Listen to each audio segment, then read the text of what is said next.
Anytime you try to create an internet meme, automatic fail. That's like the worst thing you can do.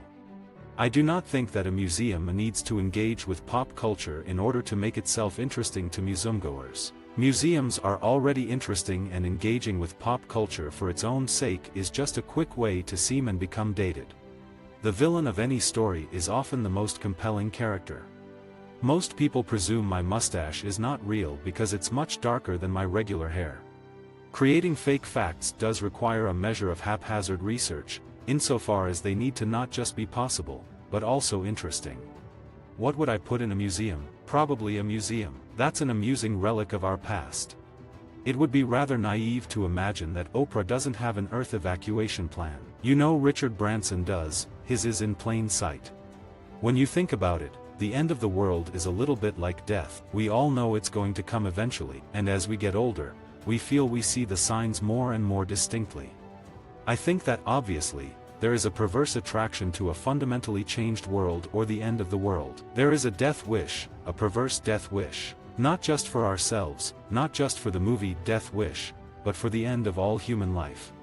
I feel that there is a decision people make to either engage in a legitimately ridiculous process to get your kid into school, or choose not to engage in that so much, and end up finding a nice local school that fits. I actually own a copy of my own book. That's how dedicated I am as an author. Here's the thing, I am not only a creature of civilization, I'm an asthmatic person. I will only live so long as I have stockpiled the proper inhalers. I'm effectively a cyborg. You know how in Jurassic Park, they bred those dinosaurs with the lysine deficiencies, so if they ever got off the island, they'd die? That's me. I am not an internet superstar. My fame is due to broadcast television. I am someone who values truth, actual truth, as opposed to truthiness. While I understand that all things must come to an end, whether it's a television advertisement or one's life or the world itself, it doesn't make it any easier to deal with. Well, I always had this desire to celebrate and somehow be a part of things that I thought were really great. Comedy does offer an avenue to television and film careers for untelegenic people that great drama does not. Part of the transaction between writer and reader is the pleasure of building a community and encouraging people to play along. Everyone wants to write a book. Very few people are able to do it. People forget how outcast they might be giants can be. They have a reputation for writing really deft, funny, clever melodies, and they also make a lot of music for kids, which is terrific, but when you see them in concert, they can rock the house. When I listen to music, I don't particularly do it for fun all that much. It's not a big part of my life, and I'm not really on top of what's happening in the world of music in the way I was when I was a teenager.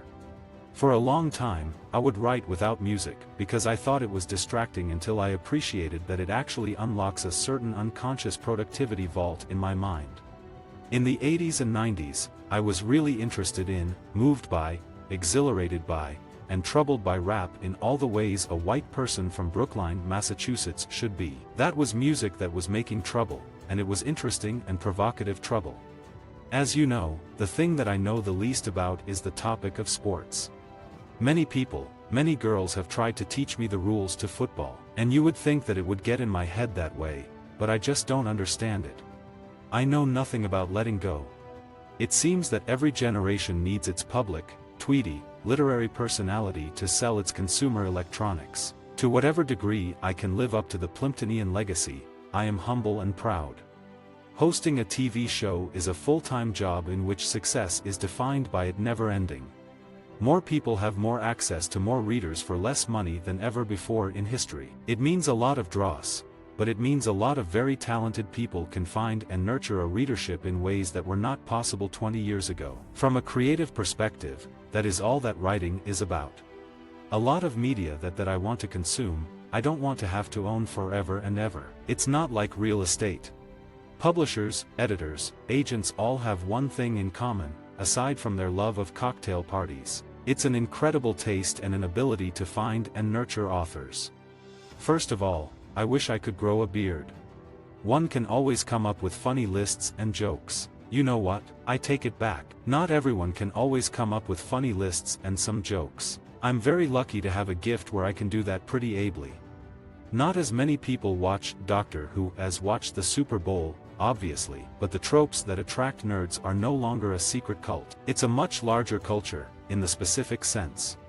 The few people who ask to have their photographs with me, I almost always say yes, except for a few circumstances, like when my family is around. Generally speaking, I, like anyone else who does anything publicly, like it when people like what I do, and would like to hear as much. I know electric knives are excellent for carving turkeys that have had their bones removed and been forced into a mold to shape them. Please note that those turkeys are called hams. I'm a personality, like a George Plimpton who effectively plays himself in a bunch of different roles, or a Paul Lynde type character.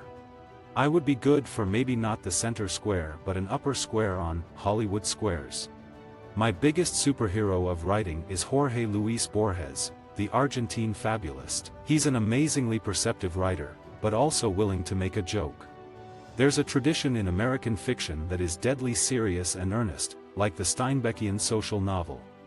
The most important book on the internet is, essentially, the internet.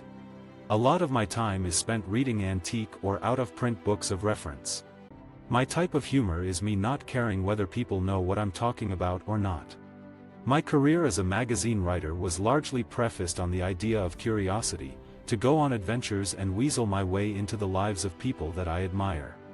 I am amused by cricket because it seems to take longer than baseball and I like that. It seems like a sport I could have made up it. It takes several days to play and everyone wears sweaters. I can't confess to knowing what's going on at all. All I can ask from society is that it please stop telling me why I should like sports. If you look in the dictionary under perfectionist, you see Henry Selick correcting the definition of perfectionist in the dictionary. I mean, he is so meticulous. Comics have a problem, and that is continuity, the obsession with placing the characters in an existing world, where every event is marked in canon. You're supposed to believe that these weepy star boys of now are the same gung-ho super teens fighting space monsters in the 60s, and they've only aged perhaps 5 years. Visit our website for more quotes, quoting.com.